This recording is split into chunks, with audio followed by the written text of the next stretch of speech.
Why do they call you the Godfather? That came from the O-line. And what, you just give off this impression of the Godfather? I think I was just old.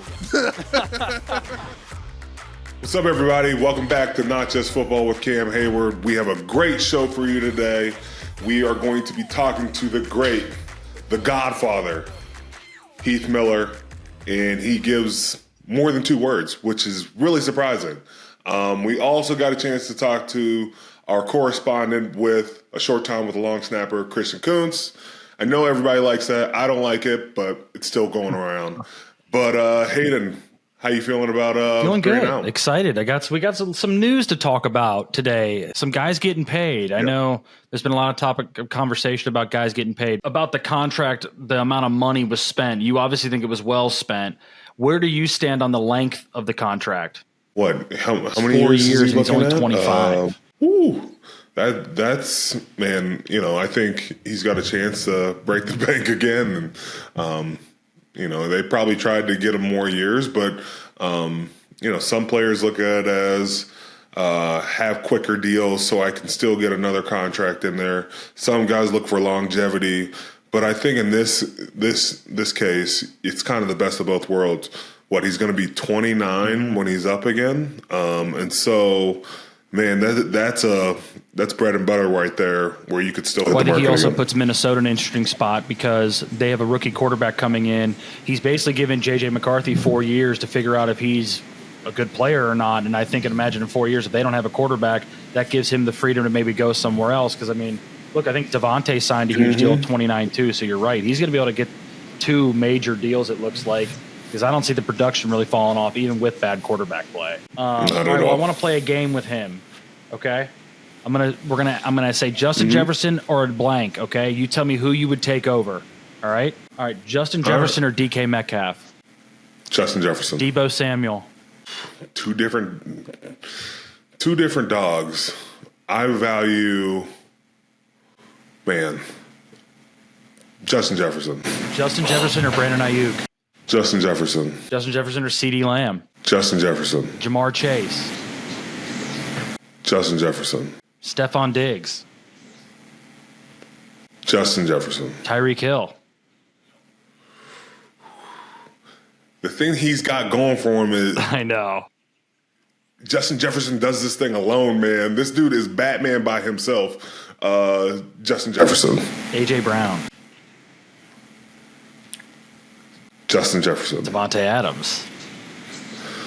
Devontae Adams. Wow, really? Devontae Adams is that dude. I think when you look at those 2 receivers, there's not a route they don't like. They're dangerous, and I think it's just because I've played Devontae a little bit more than Justin, but Devontae Adams is that dude. Wow, so it's pretty safe to say you think Jefferson, though, is what, top 2, top 3 in the league then? Because I just named basically everybody. They're probably they could be 1A, 1B, and they could be interchangeable because they're just so dominant. Well, I'm shocked that, you know, with all the Twitter rumors of you guys trading for Deebo or Brandon Ayuk, that you didn't just give them the nod in case they became teammates in a few weeks. Not right now. I got to wait for them to become teammates first. Okay, I guess we can come back and re-edit this if we need to. Hey, we still need to put GP up there. GP's got to get on this list. I will say, too. I think he's due for a breakout. I hope one day his name. Well, I tell you, he's got to be happy with the amount of money Jefferson signed for. Every receiver's got to be. Brandon Ayuk's got to be pumped. I think every receiver is like, man, appreciate you, JJ. You did your job. You got it up there, and now we're all about to eat. St. Brown signed a huge one this offseason. That position's getting paid. Does part of you maybe wish that you got the receiver frame if you were just a little slimmer? You had played wide receiver? Heck no. Them receivers soft. They don't want to get hit. I like hitting people, and I like using my hands, and I like being a bully on the field. So, wide receivers Hines ain't doing Ward all was that. a bully on the field. Just saying. But you can't play like Hines Ward in this game. That's true. That's fair.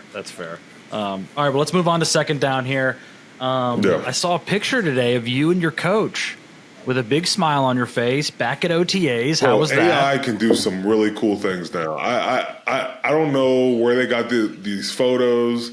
Man, I haven't even been at camp. No, I'm just playing. I thought it was important for me to get back, especially last week before Mini. No news on deal or anything, but my focus is on the team. And, I will never make that something that I have to question. I will put my energy and effort into this team, and it was a good day. Just looking to get better tomorrow. A lot of talk about communication. Did you tell the Steelers you were showing up, or did you just show up and just? Yeah, I talked to Mike T last week, and I talked to multiple teammates, and I said I was going to be back in June. The communication has been there. Good. I'm glad because I'd read about 2 weeks ago that communication had not been good, so I'm glad that it's good. Yeah, stop being petty. Move on. All right, third down. All right, I saw this thing on Reddit. It said, what if every NFL team's home stadium suddenly wasn't available and where each team would play? Okay? Do you know where they have you guys playing at? Three Rivers. Well, that's no longer available. It would be Beaver Stadium, Penn State. How would you feel about playing your home games? That'd be a cool place to play football games. I don't care. No, you won there. Not. You don't have to feel bitter about it. You won there. That's a cool place, and Steeler fans would be a loud stadium if the Steeler fans showed up. I make fun of Kuntz, but we could have played at the Duquesne Dukes stadium. It might not have held a lot of people, but we could have had a rock in there. But why not play at the Pirates Stadium and just turn it into the field? You don't want to play on a baseball field. Hey, I've done it when we went to Oakland all those years ago. And you consistently complained about it all the time. Yeah, I did, but I'd rather do that than go to Penn State. Oh, just because of the Penn State ties? You didn't enjoy playing there as a road guy with Ohio State? Oh, I loved playing there because I loved shutting all those people up. That was the best part about the big whiteouts, and then at the end of the game, you're just waving goodbye and saying, "See you next time." Are the whiteouts as loud as everyone says they are? Yeah, no, they're that's probably Michigan held more fans, but Michigan was always spread out. I felt like when you go to Penn State, everybody's on top of each other. Are they playing Zombie Nation? I think so, yeah. Yeah. So that should be in NCAA 24. I think they do Mo Bamba for at that Zombie one, Nation. I think. I think that's what they do at Penn State, too, when you come onto the field. And I hope O-State gets Seven Nation Army because that's going to be really cool to see. I'm excited about that. Some of the graphics and stuff like that look great. Is there a stadium, though, that you would want to play in that, to me, come to mind like the Rose Bowl? That had to be amazing to play in. Yeah, Rose Bowl was fun, especially when you win. Well, yeah. I would just say just off of features alone and just updated wise, Minnesota was pretty cool. I don't like the Jets and Giants field, but Dallas is pretty cool too. Dallas is just, and then just the home guy in me wants to be. We could be at Atlanta too. So, and have you some like fun Mercedes-Benz? It's a good one. It's cool. The only thing I don't like is when you're coming out, you come out of the tunnel and it's all glass, and it's their club section, and they're all just staring at you like you're in a zoo. And so it feels very awkward. But other than that, the field's kind of cool. They actually have really good prices on tickets that I had to buy. So, I definitely took advantage of that. Doesn't Dallas have that thing too, though, where you walk by everybody like you're in the zoo? Not as intense as Atlanta. Atlanta's was a full hallway of them just staring at you, and you looking like a bunch of animals going out to be in the It is close. Are people? I don't remember. Were people banging on the glass at you and stuff? Because we were trying to get your attention, but we weren't banging on the glass. So because we saw you walk by, but yeah, I didn't know you didn't like that. Thanks. Sorry. Yeah, I'm locked in, bruh. Locked in. And that's our 3 and out, right? We're saving the next segment will be with Kuntz. So everybody look at our short time with a long snapper segment. All right, guys, now it's time for our special segment. It's very, very special. It's a short time with a long snapper with Christian Kuntz. Kuntz, how you feeling? Feeling good. It was a good. Wait. good surprise. We don't clap for that. Why didn't anybody We clap? clap. Hayden, you didn't clap. We clap. I was late. No, yeah, we do not clap. Clap for it that. up. That is, We clap it up. This is the segment all the fans Big are clap. waiting for, Cam. We should clap it up because Cam made an appearance today at practice. wow. Let's clap it up for that. Let's clap it up. Coots, what was it like? Was the energy different when he showed up? No, he was dead serious. You know, he looked me dead in the eye and he said, "I said, oh, Cam, what's up?" He looked at me and said, "Shut up." And then we just kept walking. That was the interaction. I didn't even do that. Yeah, you Stop did. lying. When we walked by in the locker room, we walked by in the whiteboard locker room. You had your visor on. You were in full sweatpants. I said, "It looks like you got a snow outfit on." And you looked at me and I said, "Cam, what's up?" Like before I said snow outfit, I said, "Cam, what's up?" He said, "Shut up." I said, "It looks like you got a snow outfit on." I And then thought you we were proceeded- equipment manager. See. And then we proceeded to ask if we were recording tonight. Yeah, and hey, I did show up for field goal. You can say that. He did. He was in field goal period. He played as many snaps as I did today, so I can't really. No, I played more snaps, bud. Did you play defense today? Yes, I did. Team defense. Yes. What are you talking about? All right, then he What played do you more do snaps. during practice? Let's just I get wor- this out. What do you do? I'm warming up. I'm on the field 3 because we don't have a field because, you're on indies for 1. Defense is on this field for 2. Offense, whatever. We don't have a field. I'm on field 3. I'm far So away. how are you warming up. saying there's a field 3 when you just said there's no field? Well, there's no field 3. It's essentially Pitt's field, but I'm on field 3 when you could potentially I'm telling be. Duquesne. I'm telling the Knights. The Knights. It's not this again. Right. It's the running joke of the Duquesne Knights. They're Dude, kill you're me. going to get so much backlash. I yeah, know. from Duquesne. I'm sorry. I'm sorry, Duquesne Dukes. I'm sorry. Dukes are coming at you. Coots, were you surprised to see him, though? Seriously? I mean, I thought he was holding out for the rest of training camp. He didn't tell his pod mates that he was going back today. I'm telling you, I was surprised, and that's why we both crossed in the middle of the locker room before you walk out, and I was like, "Oh, okay." I was shocked, and then he proceeded to tell me to shut I up. will say the one thing I did notice is, Kuntz, your pants are getting smaller and smaller every year. What's the reasoning behind your pants getting smaller and higher up? Dude, that was Mike T said that to me. Did you say that to him to provoke him? What do you want me to do? Look through, I'm throwing a ball through my legs. You want me to look when my shorts are saggy? I'm sorry. I gotta look. I gotta wear some tighter shorts. They gotta get and my legs got bigger this year. Oh, wow, guy. He's got the Joe Dirt jeans. If the legs are bigger this year, he's got to show them off. I do. I mean, next topic, dude. That one got me in the middle of the period where I'm about to get in my routine, about to get over the ball and snap, and Mike T goes, "Christian, why are your pants so tight?" That got me a little bit. See, it's not just me. I actually have facts behind what I say. So do I. Speaking of facts, let's get to our big question of the day for our short time with a long snapper.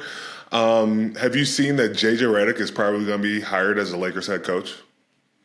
I have heard. I've seen and I've heard.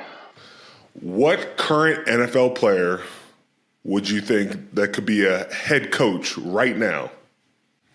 Excluding yourself. We're talking about the current podcasters. No, or we're just current- talking players in general first. Current NFL player. I mean, oh man. I'm thinking old time. He's not current, but I'm going to go with Drew Brees. That'd be my player that's most recently that I think could be a coach. I literally just said current, and he couldn't even provide a current player. Because I'm going up. God. You couldn't say anybody. There's over. We could have gone Flacco or someone like that. Isn't Flacco on a roster? He's older. I mean, Aaron Rodgers. I mean, we're just talking about the player, coach, I think. I don't like getting into the whole, quarterbacks being head coaches because they're all prima donnas. And, I think you got to go outside the box. And when I look at players, who do I think? Minka comes to mind. He's got a good temperament, smart guy. Yes.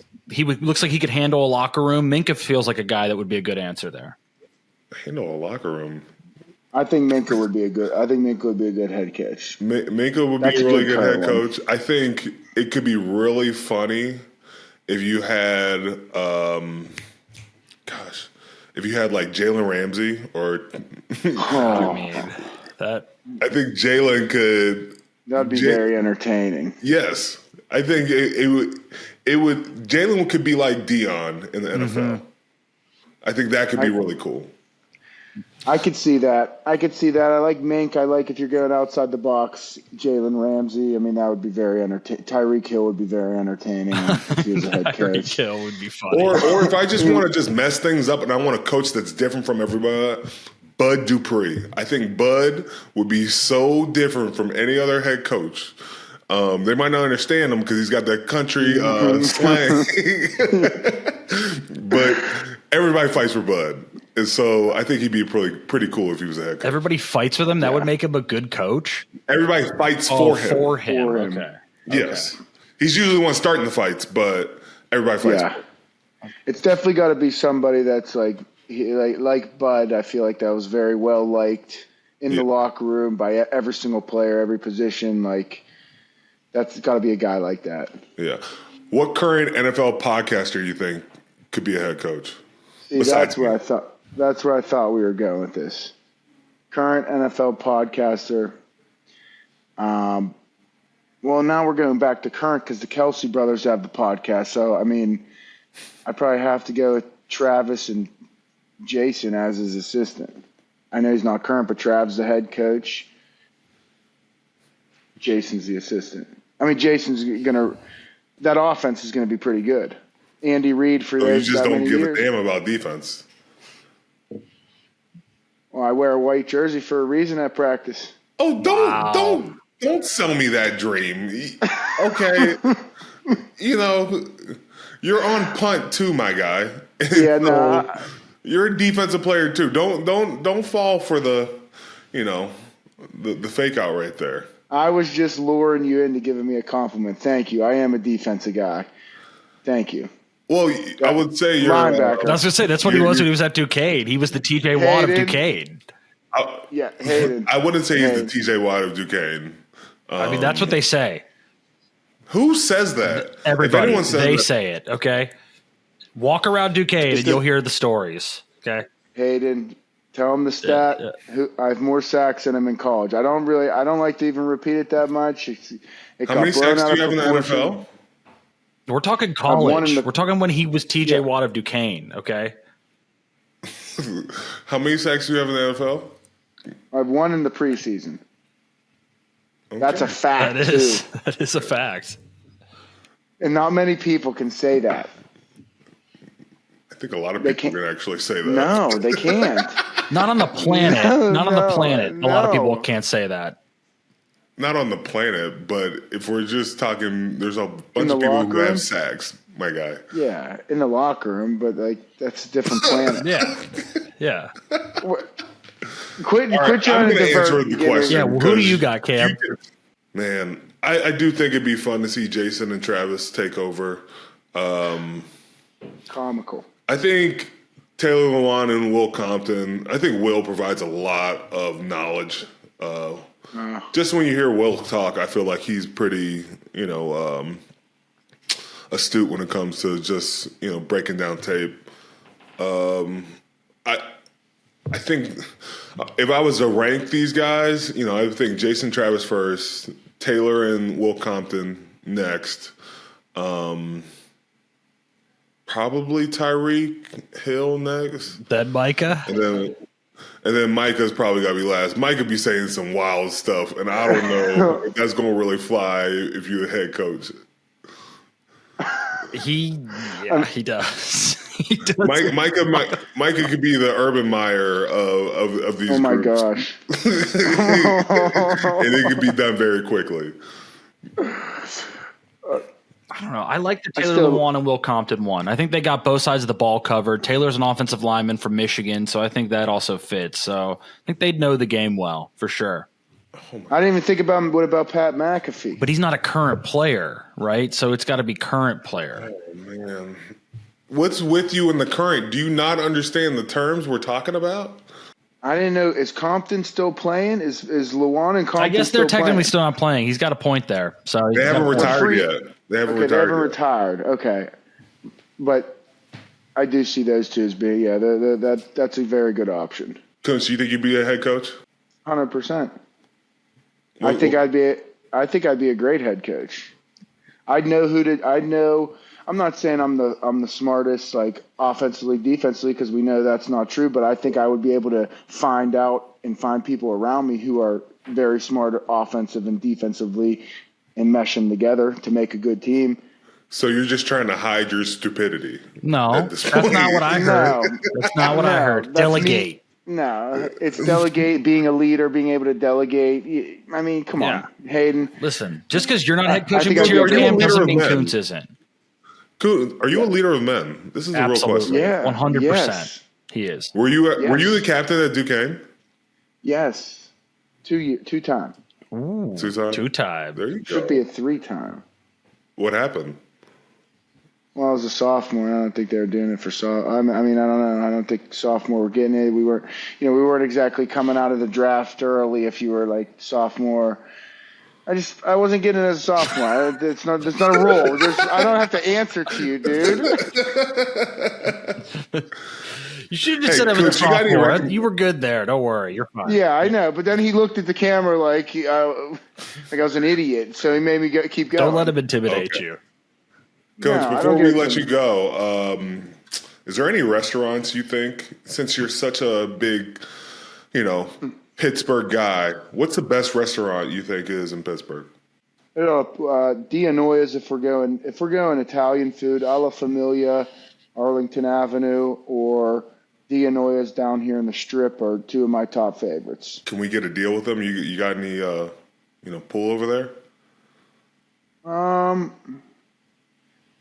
I don't have that much pull, but dude, Oh, I'm sure you could go in and get a deal. Well, listen here, you can get a deal. The guy, I'm pretty sure the owner was just in the building. He's friends with DY.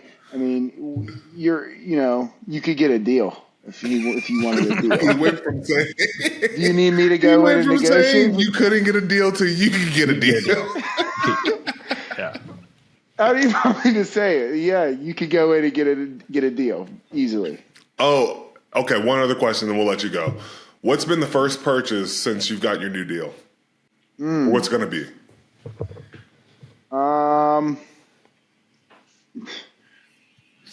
Probably our wedding. That's been a nice purchase since I got the new deal.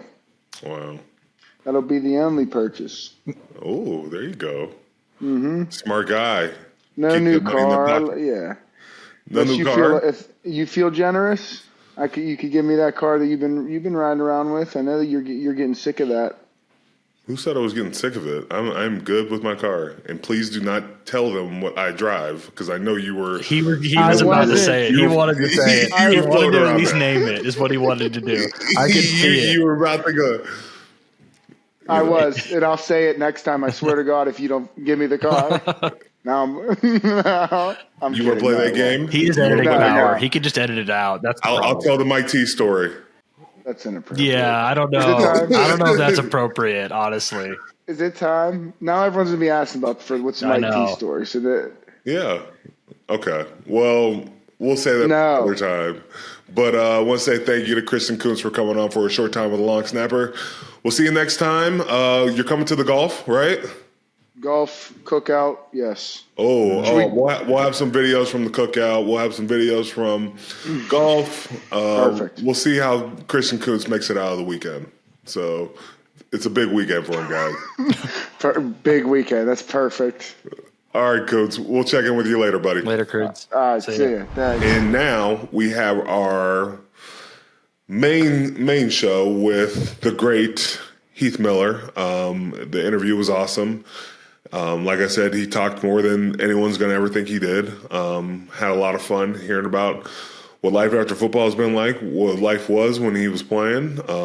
Appreciate you, Heath. everybody take a listen.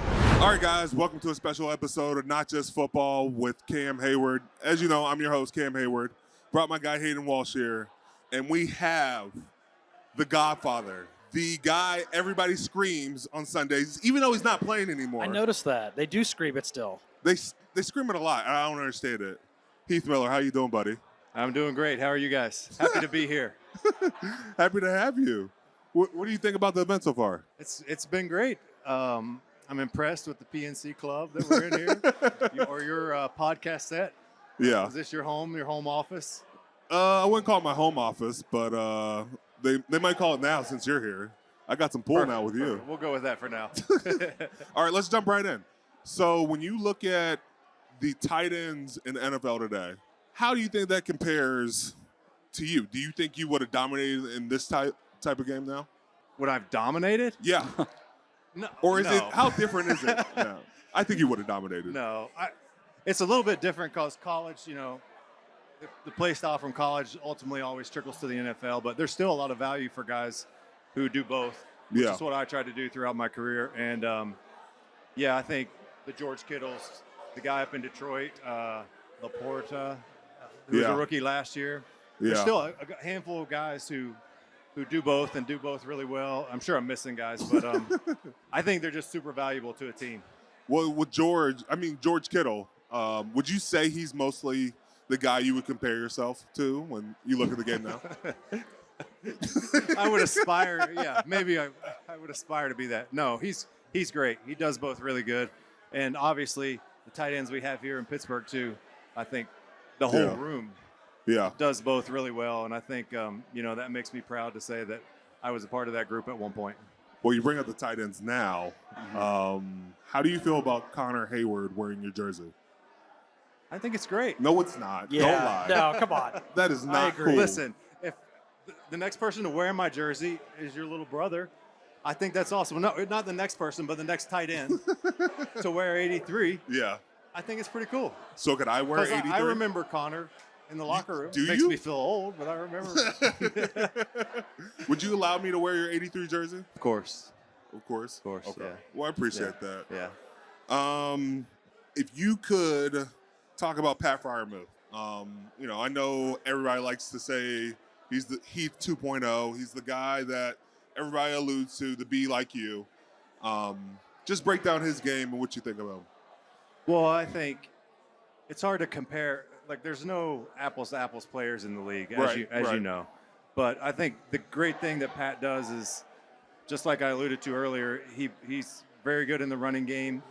He's great in the passing game. He has a great feel for the zones. And, I think he's a quarterback's best friend. He could be because he has a great understanding from the outside in, looking in, of the passing game and how to get open and when to get open. And he makes the contested catches. There's a lot that he brings to the table and really nothing that I've seen him struggle with. Okay. Looking at you, and there's a couple of guys that we have here that have played for Coach Mike T and Cowher. What would you say are the differences between the two? I would say, well, really, everybody has their own personality and the way they present to the team. But when you boil it down, they're very much the same. And they're both passionate. They both have a defensive background. How'd you feel about that? I just get used to it, Hey, I played in the shadows of some great defenses and we won a lot of games, so I'm not complaining about anything. But no, they both have a knack for, as all great leaders do, they can control the room.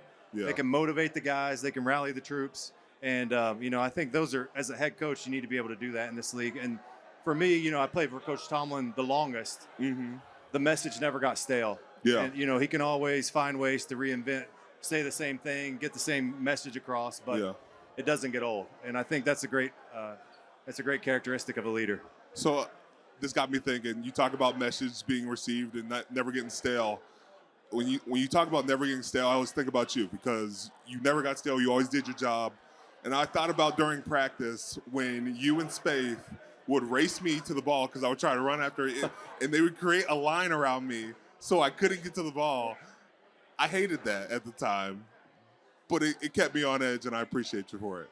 Yeah. Well, At that point, you were so young, and we were so old. Well, Heath, what was your opinion of him or your first impression of him when he did come in? Well, we could get into that in a second, which we will. But going back to racing the ball, as you get older, you just try to find ways to make practice fun. Right. And we knew Cam was always setting the tone for the defense. We prided ourselves on getting to the ball. Just if anything, just create good habits and conditioning for conditioning purposes in practice. Yeah. So we found, it was fun for us to get under Cam's skin and annoy him. Yes. But back to my initial impressions. This is one of the nicest guys that you'll ever meet in this setting. Yes. Yes. I never understood. You probably set the record. You got in more fights than any teammate that I ever had in my career. Really? Yes, all the time. But all you know the what's time. crazy? Me and Heath never got in the fight. Well, you knew better. Because I'm smart. Yeah. You knew better not to mess with him. I knew better. So when we're 30 yards down the field, I would mess with Cam and get in his way because I could outrun him back to the huddle. Plus, I was tired. And he was tired. But if I'm blocking down on the line of scrimmage, I'm going to make sure he's okay. I'll let him run to the ball and stuff like that. Thanks, Heath. Yeah. After the fight, he's checking on you. Are you okay? Yeah. Sorry, Cam. I didn't mean to. Sorry about that. So tight ends are smart. We got to use our brain. I can tell. We gotta use our Absolutely. brain. What team do you hate playing against? I mean, I hated and loved the Ravens because they were built just like us. Mm-hmm. We knew every game was going to be physical. You're going to be sore for a while afterwards. But you also loved it because I felt like it brought out the best of both sides. And, we saw probably their best playing against us, and they vice versa. They saw our best. And those are the games that you'll remember. So that's why you enjoy it. Do you still get nightmares about blocking Terrell Suggs and keeping him out of the way? Yes, sometimes. Just yes. He was probably the toughest guy throughout my career. You think? That I had to block, yeah. Why? Because he was so versatile. Like, he could beat you with power. He could beat you with speed. Yeah. And he's also such a savvy player. He could diagnose things that were happening behind you and play out of character a little bit. So he always kept you guessing. You didn't know exactly how to play him. So would Ben help you in that regard? So how would Ben put you in a better position to block a guy like that? Well, he could make a guy miss when you didn't block him, which always helped. There were some throw it, Ben moments. Just throw it. Yeah, you never feel good about that, but he was always able to get out of those. He could get out of trouble and save your butt a few times. So that's what I appreciated. Well, I know you've saved his butt plenty of times too. So yeah, maybe a little bit. Speaking of Ben, he said that you were the best teammate he's ever had. Speak to that relationship you guys had. Well, I think, Ben was only 1 year older than me. He was the first pick the year before I got to the Steelers. So we just had that natural commonality that we're the young guys on the team. At the time we were a veteran team. We had a lot of older guys that were established in the league, had great success. So initially it was, we were the two young guys just trying to fit in and find our place. And throughout time, just practice reps, off the field time together, that relationship just goes stronger and stronger. And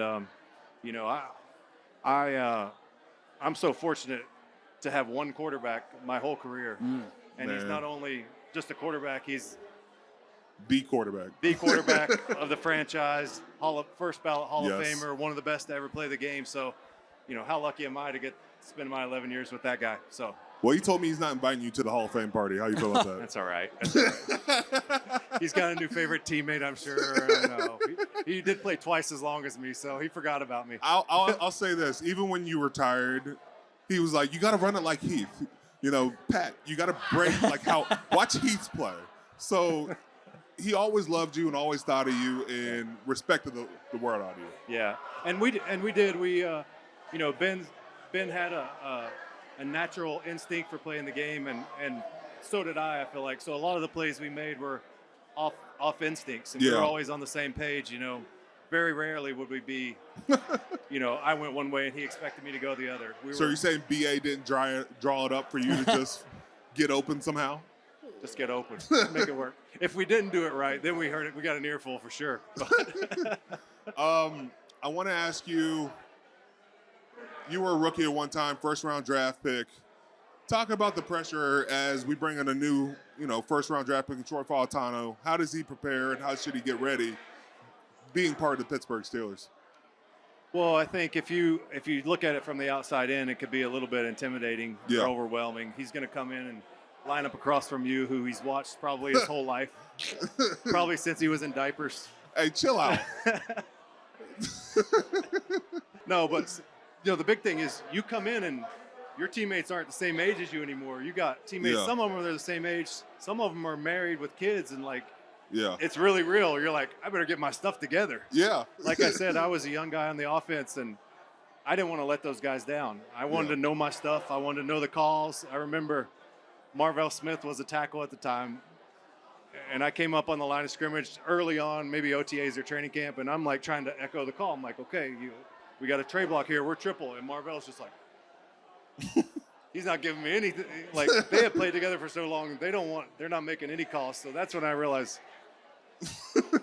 I can't wait for him to co-sign me to tell me if I'm doing it right. I got to learn this on my own. Yeah. And it made me a better player. The standard was high, and it didn't dip for a young guy or a new guy. So I knew I had to get up to their standard, which made me a better player.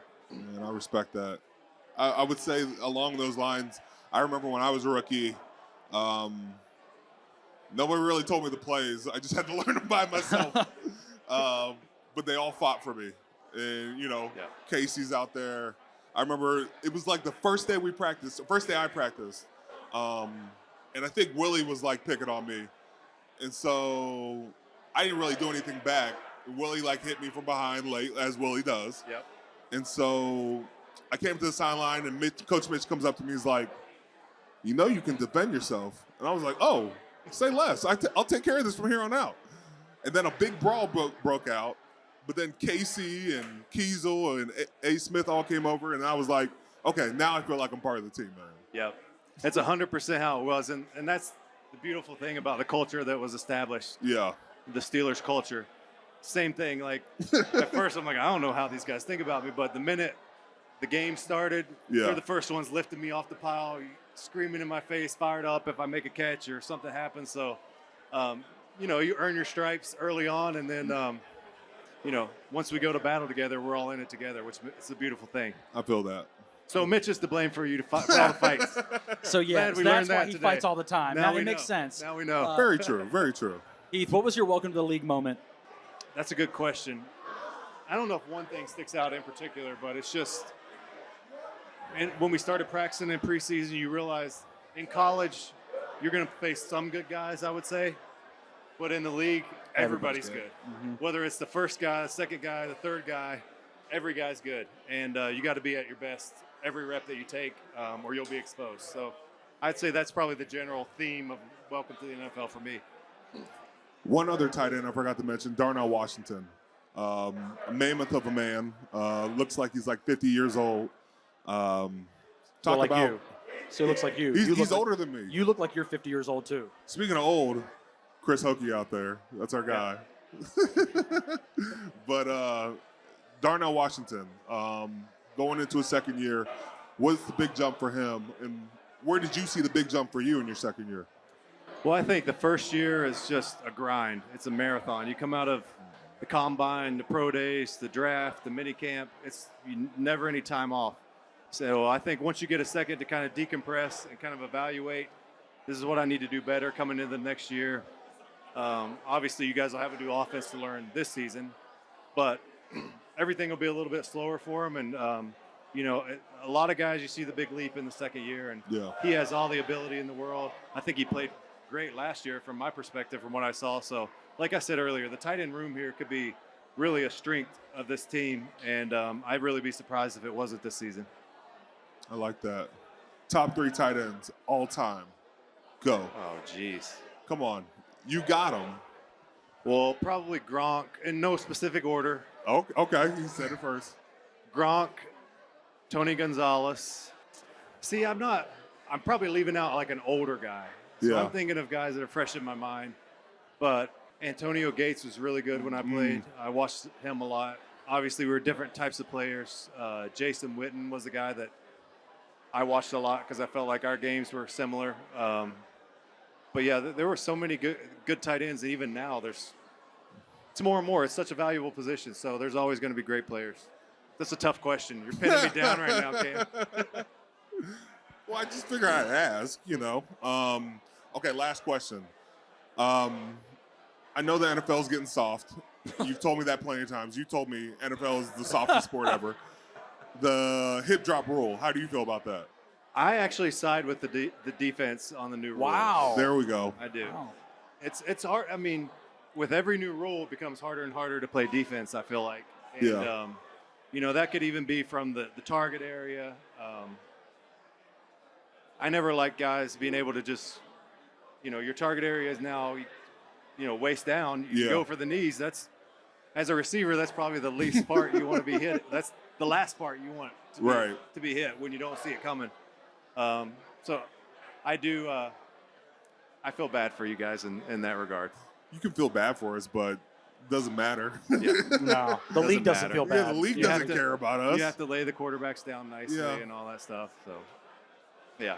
I'm with you on this one. I'm with you. Thank you. We'll take a poll. We'll see how many people are with me for the rest of the night. Why do they call you the Godfather? Yeah. We were asking about this. Yeah. Ask Ramon Foster. That came from the O-line. That came from the O-line. Yeah. Yeah. And what, you just give off this impression of the Godfather? I think I was just old. I figured because he was a little quiet, maybe. Yeah. Didn't say Maybe a little quiet. But when you spoke, it meant something. Yeah. Is there Probably any time along where those you lines. really spoke, though? I mean, a little, maybe one-on-one. I don't know if I ever talked in front of the team. Yeah. Has there been any times where you ever blown up at the team and said, we got to do this? I don't think so. Not in front of the whole team. You would know. If I did it, it would have been when you were there. Probably not. In front of the offense, have you done it? No, I don't think so. You just forgot those moments? No.